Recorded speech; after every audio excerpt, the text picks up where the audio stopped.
toutes et tous.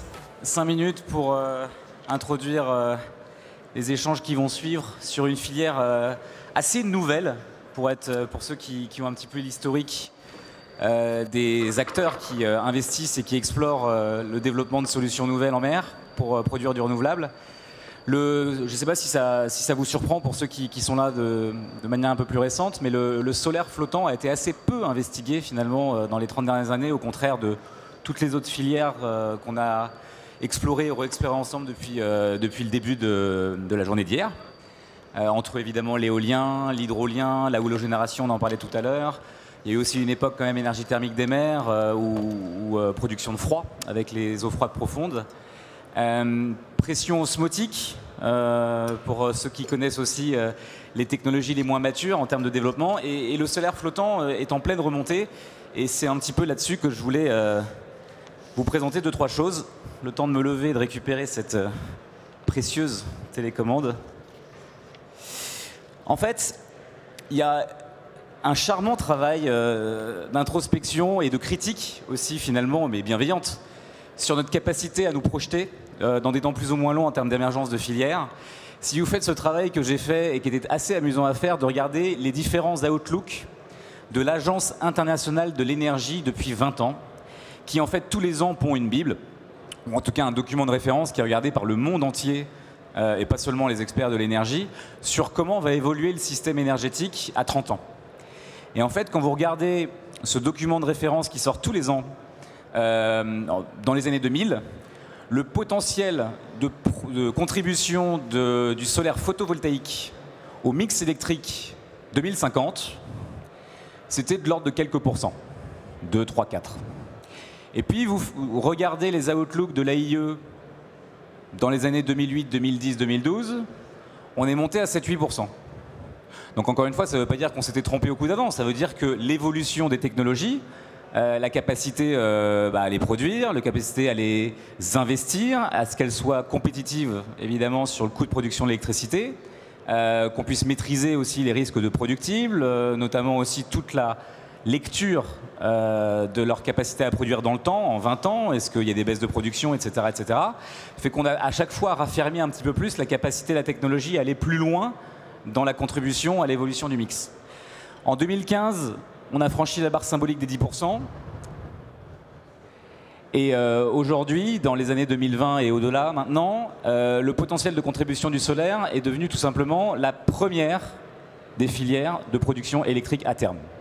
Donc au-delà de 25-30%, et il y a évidemment d'autres travaux de prospective, il n'y a pas que l'AIE, qui confirment ce renouveau total de la considération du solaire en termes de potentiel de contribution au mix électrique de demain.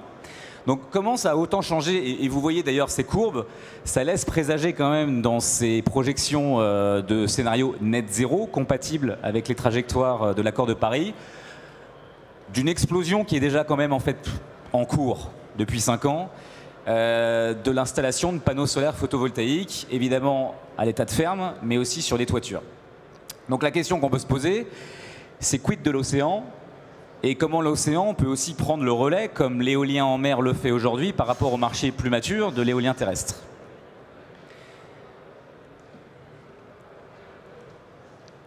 Pour vous dire, et c'est pour ça que moi j'ai toujours une posture d'humilité lorsqu'on fait de la prospective technologique et économique, et ça c'est un petit dada qui m'occupe depuis 15 ans, c'est de comprendre que l'évolution des technologies, et notamment les baisses de coûts qu'on peut imaginer avec la montée et les économies d'échelle, sont des facteurs et des variables d'entrée dans nos modèles qui sont extrêmement sensibles et qui peuvent totalement donc revoir le potentiel de contribution d'une filière. Hier, le solaire flottant, pour un tas de considérations que d'autres, j'imagine, vous expliqueront dans les tables rondes suivantes, était jugé hors de portée sur le plan économique, parce que déjà que le CAPEX, le coût d'investissement du solaire terrestre photovoltaïque était relativement bien plus élevé que pour les éoliennes terrestres, par exemple, disons on va dire facilement un facteur 2, un facteur 3, bah vous preniez encore plus d'écart finalement sur un développement technologique de solaire flottant.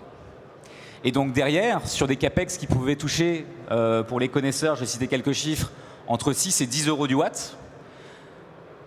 Quand vous connaissez les facteurs de charge du solaire photovoltaïque qui sont quand même est structurellement bien plus bas que ce qu'on touche aujourd'hui avec l'éolien marin grande puissance, bah les LCOE, les Levelized Cost of Energy, les coûts complets de production de l'électricité, bah dépassaient les 300, les 400, les 500 euros du mégawattheure.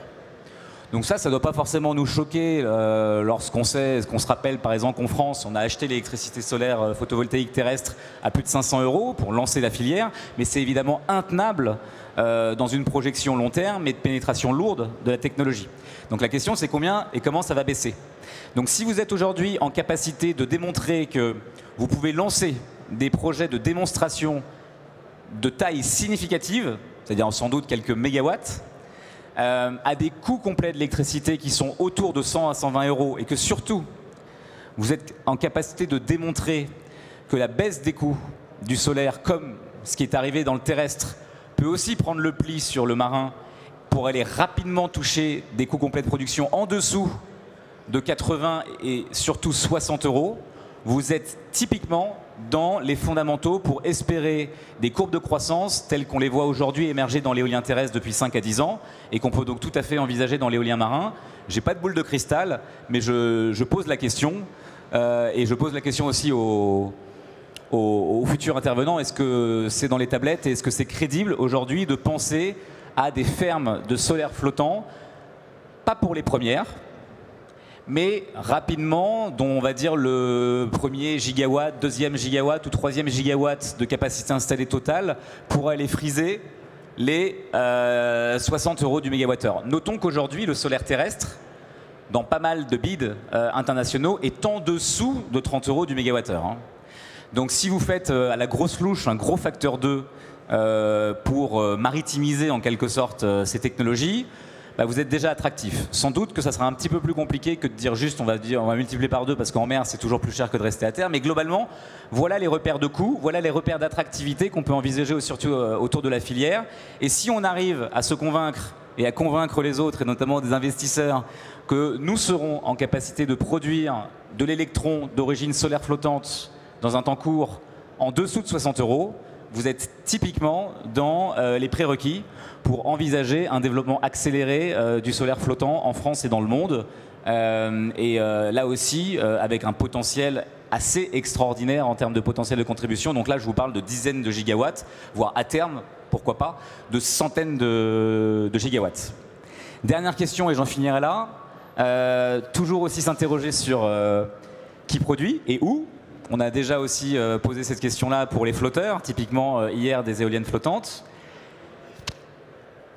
J'ai commencé à travailler sur le solaire terrestre en 2008-2007. La Chine était quasiment absente de la production de panneaux. En 5 ans, elle est passée de 0 à plus de 90% de part de marché mondiale. Je ne sais pas si vous suivez l'actualité, notamment en France, pour ceux qui n'y vivent pas, mais il y a un réinvestissement qui est en cours et qui est validé pour produire des panneaux solaires dans le sud de la France, à côté de Marseille. Il y a 5 ans, je ne l'aurais pas cru, pour être tout à fait honnête. Aujourd'hui, c'est réel. Il y a un principe de réindustrialisation qui s'opère, avec plein d'ingénierie financière publique-privée plus ou moins efficace. La question que j'ai aussi envie de poser à ceux qui vont concevoir et investir ces nouveaux développements, c'est comment on va s'approvisionner en ces panneaux solaires et aussi dans les sous-systèmes et les systèmes de l'équipement global qui vont permettre à ces panneaux de flotter dans un schéma optimisé, notamment en termes de coûts et d'évolution en termes de maintenance. Donc où est-ce qu'on produira ces panneaux? Où est-ce qu'on produira ces sous-systèmes qui permettront de les héberger et les faire flotter? C'est des questions qui pour moi sont aussi importantes de à combien elles produiront de l'électricité. Merci de votre attention. Merci beaucoup Antoine.